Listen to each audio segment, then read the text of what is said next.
Molina tiene la palabra.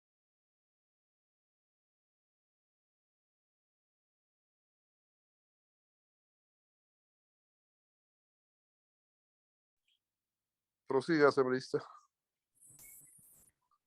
Hola, ¿se me escucha? Correcto, siga.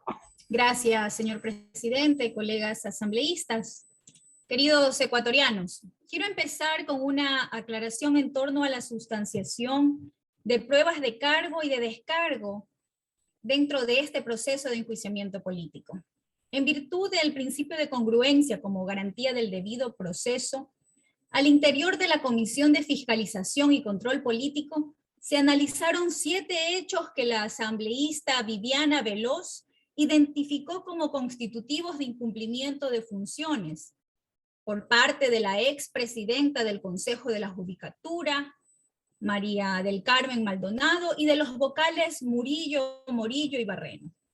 Por tanto, no es verdad que los que han sostenido algunos asambleístas en medios, incluso en medios de comunicación, que se ha incorporado a este proceso los audios de los que hemos sido testigos a través de redes sociales y medios de comunicación en las últimas semanas.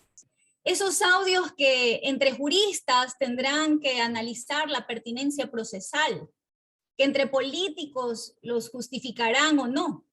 Pero lo importante es que para el pueblo ecuatoriano ha quedado claro que esto es una prueba de que este gobierno tiene una directa injerencia en la función judicial y que uno de los vocales interpelados ha ofrecido desde notarías, juzgados y puestos en la judicatura a cambio de los votos por el archivo de este juicio político.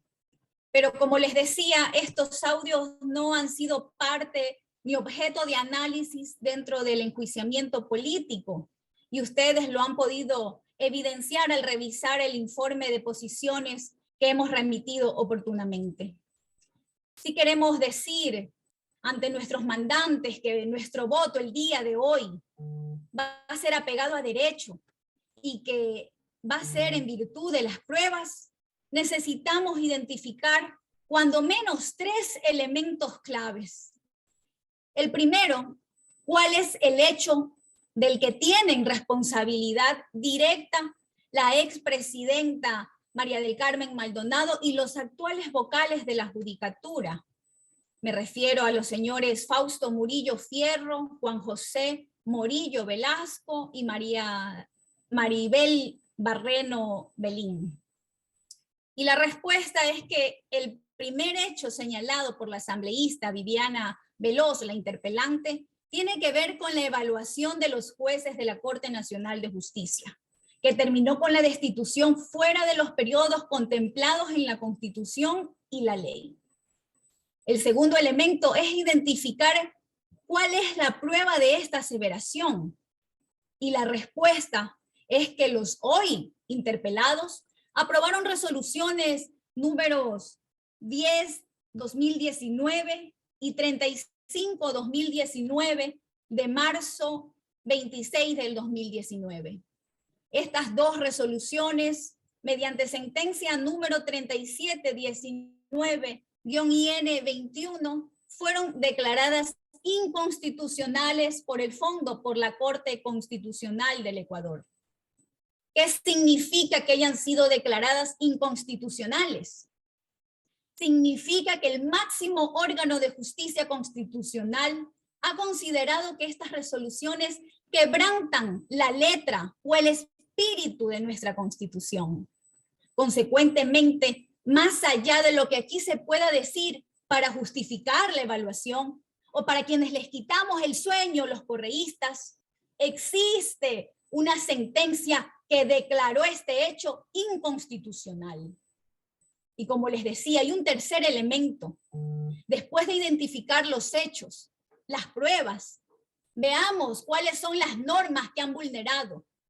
Y estas son el numeral 1 del artículo 83 de la Constitución de la República, que señala la obligación que tenemos todos los ecuatorianos en acatar y cumplir la Constitución. 2, el artículo 182 de la Constitución, que establece el número y el tiempo en que son designados los jueces de la Corte Nacional. Y 3, el numeral 1 del artículo 100 del Código Orgánico de la Función Judicial, que establece la obligatoriedad de los servidores judiciales de cumplir con la Constitución y la ley.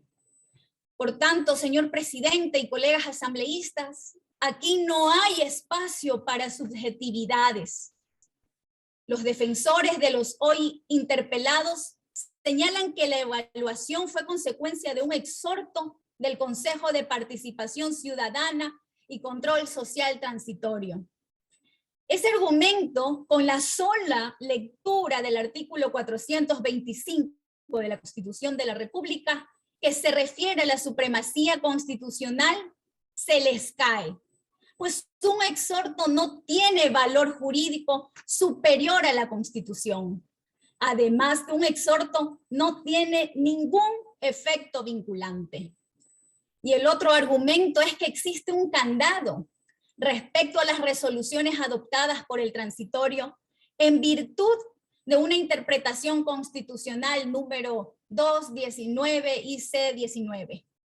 Falso, de absoluta falsedad, porque ese dictamen se refiere a las competencias extraordinarias del dicho Consejo de Participación, que eran 2, la evaluación de las autoridades y el cese anticipado de sus funciones, y la selección o designación de los reemplazos. Pero en relación a las autoridades en cuya designación el Consejo hubiera tenido participación directa, no de los jueces de la Corte Nacional. Los jueces de la Corte Nacional no son designados por el Consejo de Participación Ciudadana y Control Social. Por tanto, ni el argumento del exhorto, ni el candado constitucional son aplicables en este caso. Y hay un tercer argumento que algunos asambleístas que se han convertido en abogados defensores de los hoy interpelados están manejando, y es esta conveniencia a la hora de leer la sentencia de la Corte Constitucional. Señalan como gran argumento que en el párrafo 139 de la sentencia se señala que es válido para los miembros del más alto Tribunal de Justicia sean sujetos de evaluación. Pero omiten leer el siguiente párrafo, el 140, que con su venia, señor presidente, leeré textualmente. No obstante lo anterior, esta evaluación contemplada en la Constitución no podría realizarse en cualquier momento. Y es que el argumento que esgrime la Corte Constitucional es que de haberlo hecho fuera de los tiempos previstos en la Constitución, significaría un atentado contra la seguridad jurídica consagrada en el artículo 82 de la Constitución de la República. Y esto se repite en los párrafos siguientes, en el 142, 143, 144. Por tanto, ni la Corte Constitucional, ni ningún ecuatoriano en general, nos podríamos oponer a la evaluación de los funcionarios públicos, pero tampoco, a pretexto de aquello, podemos siquiera pensar en avasallar con una norma constitucional. Y al igual que este tema, existen otros párrafos en los que se ha querido tener una interpretación a conveniencia, pero lo que no se puede cambiar, y es donde debemos de centrarnos, es en esa decisión de la Corte cuando declara inconstitucionalidad de la resolución 10-2019, como también del tercer inciso del artículo 10 de la resolución 35-2019, que son las que permitieron esta evaluación y el cese anticipado de los jueces de la Corte de Justicia.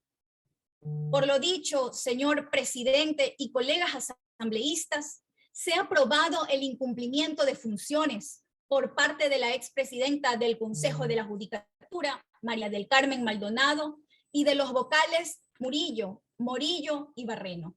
Y lo que le corresponde a este pleno de la Asamblea es aprobar el juicio político en contra de los nombrados ciudadanos. Gracias, señor presidente.